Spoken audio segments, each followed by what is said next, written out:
Studio. It's our pleasure to welcome now Stephen Skultety. He's a professor of philosophy, chair of philosophy and religion at the University of Mississippi, director of the Declaration of Independence Center for the Study of American Freedom. Professor Skultety, always good to see you, sir. Thanks for coming on. Anytime, Gerard. It's great to see you, too.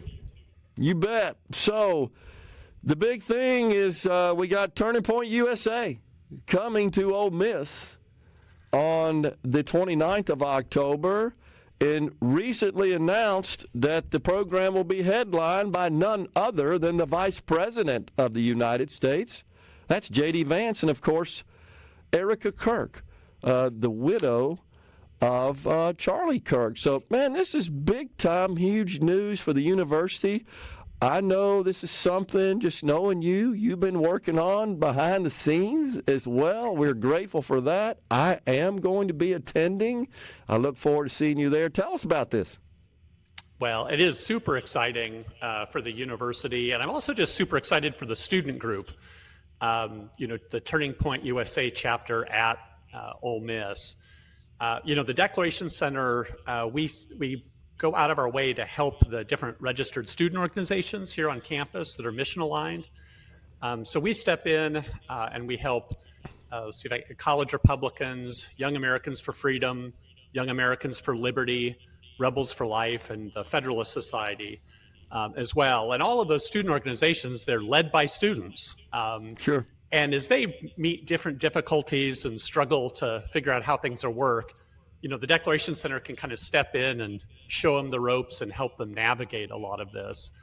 Anyway, this was a Turning Point USA student group that was in conversations with the Turning Point USA national chapter, and they got the ball rolling on this. And the Declaration Center has been happy to help the student group make this their event. And I will say, I've been seeing things on social media about how J.D. Vance really wants this event to be about the students. And this really will be an event that focuses on the legacy of Charlie Kirk and the legacy he had for students. So it's going to be a very student-focused event, and I think that's appropriate and exciting.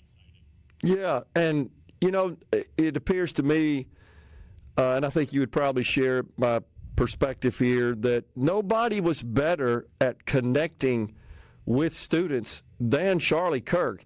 He, of his age, wasn't far removed from the age of the students. That's the first thing. Second thing is, he would talk to anybody about anything. Unfortunately, some of those who didn't particularly share his views would go out of their way to suppress him and sort of shout him down, but he never let that really factor into his behavior. But we should all be Charlie Kirk in that respect and just be able to have respectful civil discourse even with those with whom we disagree. Yeah, I agree. There are different ways of conducting conversations and debates and dialogues. And, Charlie Kirk kind of invented and kind of perfected a certain kind of public dialogue that he was incredibly successful with.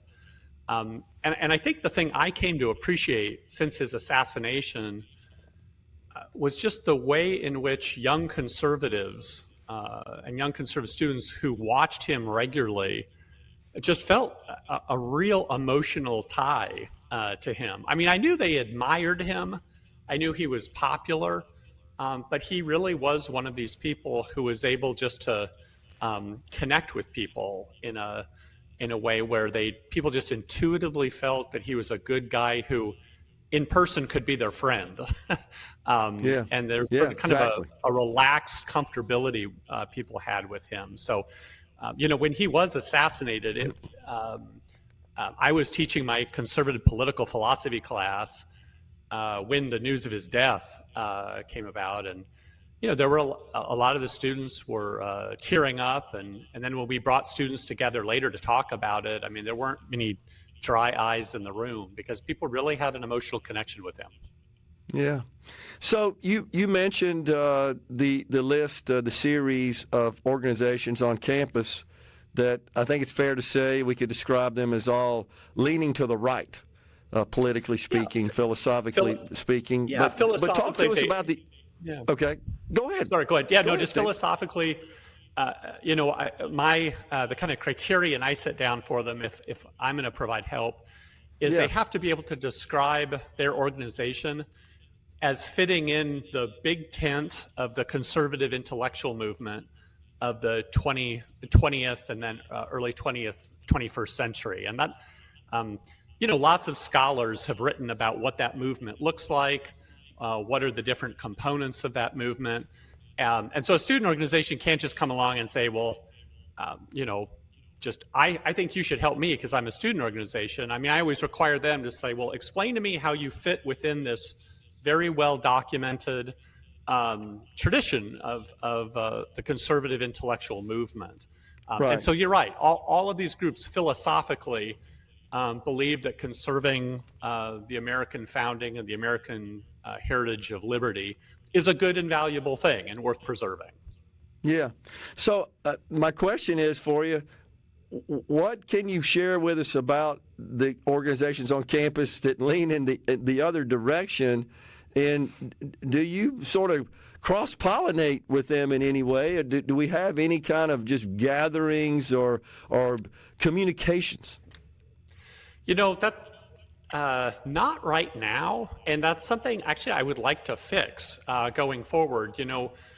On my to-do list for a long time has been to have some kind of annual event where all of the student organizations that have a political philosophy are able to sort of stand up, give a pitch, and in like 5 to 10 minutes explain kind of what their worldview is, what are their basic principles. And then all those student groups could have maybe tables around the outside of the room where they could have sign-up sheets and pamphlets. Yeah. And I would love for progressive and liberal, and even if there's a socialist student group on club, bring them in. Let's let the discussion begin, and let's get some pluralism, some intellectual pluralism represented on campus. I'm happy to do that. I mean, I guess I've just been so busy just trying to help these struggling student organizations who are mission aligned. That's on the to-do list, but it's still a kind of a little bit far ways off. But that is on my to-do list, and I welcome that. And I commend you that, and here's why, Professor, is because in doing so, you're exemplifying what your organization's all about, and that's freedom, and that starts with the most fundamental of freedoms, which is the freedom to assemble and speak your own mind, right? This really is an exhibit of that, if you will, an example of it. Yeah, that's right. That's exactly right. And, now that there's lots of debates, even in the tent of the conservative intellectual movement, of course, there's lots of debates about, what is the meaning of liberty? How do you flesh that out? And I know, as you know, Gerard, there's the kind of libertarians or the constitutionalists or the social conservatives or the fusionists or the, that's right. They're all going to have slightly different takes on what are the different components that are required to make us free as an American. But that's great. That's an exciting and interesting debate. And I think it's been at the heart of the dynamic that's made the conservative intellectual movement successful for all these years is precisely because there isn't a completely unified view. That's right. And it allows Which for is the fine. movement. It allows for the movement too to kind of be flexible and to take and accommodate different situations that just the world throws up at us. So I think that's a sign of that regular disagreement and debate is a sign of health, not sickness. Now, things can get so out of kilter when debate and dialogue stops, and then other forms of conflict kind of rush in to take its place. And that's something we have to be mindful for and kind of prepare for and make sure we understand how that happens too. So we can't be naive that we don't have to worry about that. But building arenas for debate and discussion is something worth our effort. And it is something that requires effort. It doesn't happen by magic. And hopefully the message and the takeaway from that is students see, hey, it actually is possible to engage in civil discourse with people that I don't agree with. We want them to see that at that age, right? 100%. I tell people this all the time. it's a muscle you have to exercise. That's right. Standing in front of someone who disagrees with you and going back and forth with them Yeah. without losing your temper or without resorting to cheap shots or without losing your Yeah. cool, that is Yeah. not natural. That is not natural. Your Agreed. emotions want to just, get Yep. up in their face. So it's just you've got to get your debate muscles worked out so you can do it regularly and calmly. We got a break. Can you hang? We got another short segment on the other side. Can you hang with us? Absolutely. Happy to do it. Great. Yep. We're coming right back. We're visiting with Stephen Skultety. He serves as the chair of philosophy and religion at Ole Miss and also director of the recently minted, I think we can still say that, Declaration of Independence Center for the Study of American Freedom. So, Professor, are you seeing a surge, perhaps, in conservative philosophy and viewpoints and interest in that among young folks in the colleges across this country? Sure seems like it. I think so. Absolutely. I mean, I think the interest was always there. But I do think we just went through a period where a lot of conservative students just felt afraid or just felt like it wasn't a prudent choice to kind of express their interest into different things. I mean, I can remember even just a few years ago, students coming and talking with me privately about how they would like to, say, join Turning Point here at the Ole Miss campus, but they were worried that someone might see them go to the event or, and that could cause them trouble. Whereas recently, I think the last Turning Point student meeting, I wasn't able to attend, but I think the last meeting had like 350 students show up for the last meeting and just overflowed this huge ballroom. So I do think we've entered this time where I do think just students who aren't sure where they fit politically, maybe at least considering conservatism in a way they wouldn't have earlier. But I also think the big thing going on is that the students who knew they were conservative now kind of feel like they're not going to get in trouble for it in the same way. Okay. So that's the big thing I'm seeing right now.